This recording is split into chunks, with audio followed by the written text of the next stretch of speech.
Good morning and welcome to Tending the Soul here on Tuesday, August 4th. Thrilled to have you here in the midst of this experience. Tending the Soul, of course, is this experiment that we've done at Robbinsdale Parkway United Church of Christ. My name is Reverend T. Michael Rock, by the way, and I partner with this amazing pastor, Reverend Kathy Itzen, as well.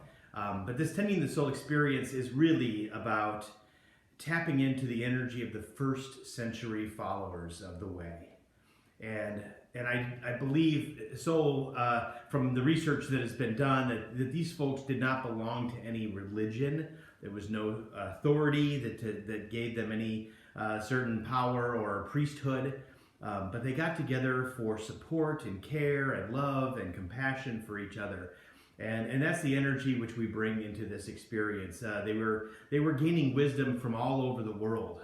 People would travel through hearing about the followers of this way and this Christ consciousness that enabled people to move through the experiences of Jewishness, Judaism, and this burgeoning new thing that they had no name for at the time. But they knew that this was something that could bind together people from all faith experiences and from all ways of life.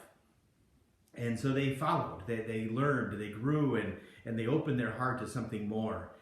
And one of the things that we know that they explored, because the Desert Mothers and the Desert Fathers did this in the midst of that movement, right? So they were some of the wisdom keepers in the midst of that movement, is they explored names. They explored in the great monotheistic tradition of the Jewish tradition that there was one God versus all the polytheistic faiths out there. But that one God had so many names, and God was referred to in so many different ways and understandings, and as close as the most intimate way you can imagine, the mother who took care of you and nursed you and helped you have life. To all kinds of to nature and to all of the amazing events of the day. So this is all part of naming the divine sacred energy that existed at the time and exists today. And it's so sad to me when I see people of faith live in small boxes, right? Small places, small cages, really, that don't allow them to see the beauty of all the names of God. And behind me is this beautiful piece. I dedicate this Tending the Soul to Dawn Carlson Kahn, one of our amazing artists here at the church. She's a commissioned minister for liturgy and art. And Dawn has created this piece behind me called The Many Names of God.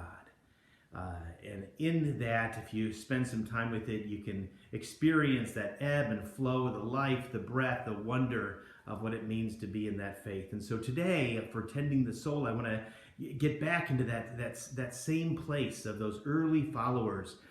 And it wasn't about knowing everything. It was about wondering. It was about the possibility of living in the space that isn't right or wrong. It was the space of new life. And I just want to lift that up today and say, this is why we pause and reflect and allow Tending the Soul to happen, because of love.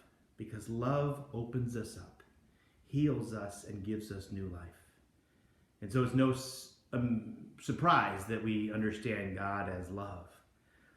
Because of all the names, that name encompasses everything.